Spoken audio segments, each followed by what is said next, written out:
Welcome to the deep dive.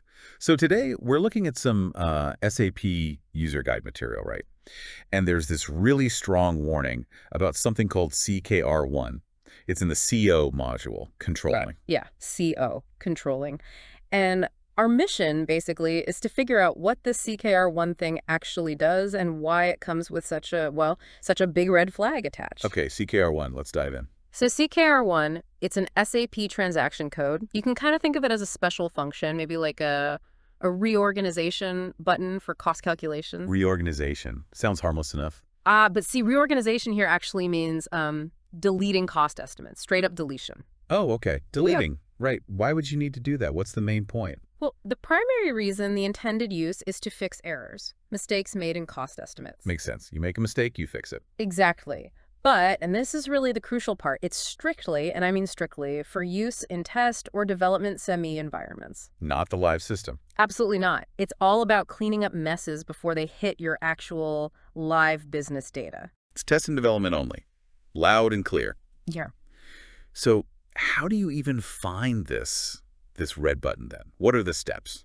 Okay, so you've got a couple of ways to get to CKR1. You can follow the standard SAP menu path. Click through the folders. The usual. Or, the shortcut is just typing the transaction code CKR1 directly into the command field. Okay, CKR1, got it. What happens then? You'll land on an initial screen. It'll ask for some parameters, typically things like 0100 and 0130, and importantly, the specific article codes you want to target. Article codes? Like product codes? Yeah, basically your product or material identifiers. You tell it which products cost estimates you're interested in. Right, so you've put in your codes. How do you choose which estimates to get rid of? You'll see options there to select the estimates based on their status. Like you can pick ones that have already been validated. Validated means they've been checked, sort of approved. Kinda, yeah. Or you can select ones that are just marked for validation, like a preliminary step. But here's a really, really critical step. Before you execute anything, you absolutely must make sure the test run checkbox is unchecked. Unchecked test run. Very important, sounds like. Vitally important if you actually intend to delete.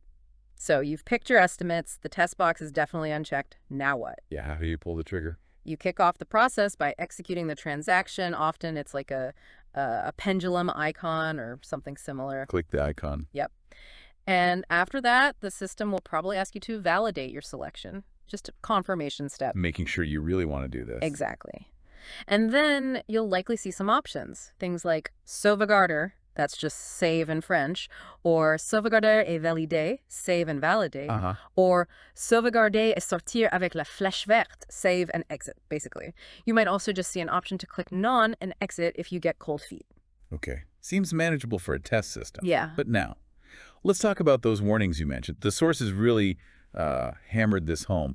Why is it so risky? Right. This is where we need to be crystal clear. The absolute bottom line is you never, ever use CKR1 on your live productive SAP data. Never. Okay. Got it. But why? What makes it so dangerous in a live system? What actually goes wrong? Okay. Several major reasons. First off, CKR1. It creates absolutely no audit trail, zero changelog. No record. None whatsoever. Imagine trying to figure out who deleted a crucial cost estimate or when or why. Impossible. It just vanishes. Wow. Okay, that's bad. What else? Second, remember, it was originally designed for deleting purely test data, stuff not even linked to real materials. So it wasn't built for the complexity of a live system with actual products. Precisely. And that leads straight to the biggest danger. Using it on live data, where cost estimates are linked to real material references. Well, that can cause severe, unpredictable inconsistencies all across your SAP system. Inconsistencies like screwing up your inventory valuation, your profitability analysis.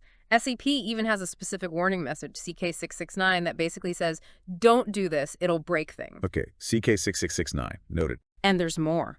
We've seen documented cases, like in SAP's own knowledge base articles, where using it improperly made, previous cost just becomes zero with no explanation. Just zeroed out. Yikes. Or it can cause blocking errors right in your material master records the core product data. You might see errors trying to view a material in transaction MM error 3. Think about the downstream impact. Pricing, reporting, all potentially based on garbage data. That sounds like a complete operational nightmare, just chaos. It absolutely can be. Seriously flawed business decisions could result. So given these horrific risks, how do companies prevent this? How do they make sure CKR1 stays locked away from the live system? It really comes down to strict controls and, honestly, awareness. First, comprehensive training is key. Everyone who might even think about using it needs to understand the danger. Educate the team. Definitely. And second, access control. Authorization to use CKR1 should be incredibly restricted, limited only to specific users in development and test systems, never production. So lock it down tight. Lock it down. And remember those notes in the source material. Attention! Cette option sera utilisée avec prudence. Pas de commande, pas de wef. Right. The French warning.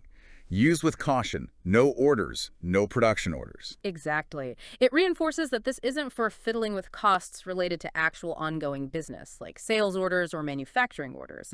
It's a backstage cleanup tool only. Okay, so summing it up, CKR1 is this powerful SAP tool for deleting cost estimates, mainly for fixing errors during development or testing. Correct. Powerful, but needs immense respect. But using it live is catastrophic because it's irreversible, leaves no trace, and can just wreck your system's data integrity. So confine it strictly to non-production. That's the absolute key takeaway. Helpful in the right sandbox, potentially disastrous outside it. This has been really insightful. It really highlights how something that sounds like a simple delete function in a big system like SAP can have these huge hidden consequences. It really does. And maybe that leads to a final thought for everyone listening. Think about the digital tools you use every day. Are there any seemingly simple actions, maybe a delete button or a reset function, that might have hidden depths or far-reaching impacts you haven't considered? What are the CKR ones in your own digital world? Welcome to the deep dive. So today we're looking at some SAP user guide material, right? And there's this really strong warning about something called CKR1. It's in the CO module, controlling. Right. Yeah, CO, controlling. And our mission, basically, is to figure out what this CKR1 thing actually does and why it comes with such a big red flag attached. Okay, CKR1, let's dive in. So CKR1, it's an SAP transaction code. You can kind of think of it as a special function, maybe like a reorganization button for cost calculation. Reorganization. Sounds harmless enough. But see, reorganization here actually means deleting cost estimates, straight up deletion. Oh, okay. Deleting. Right. Why would you need to do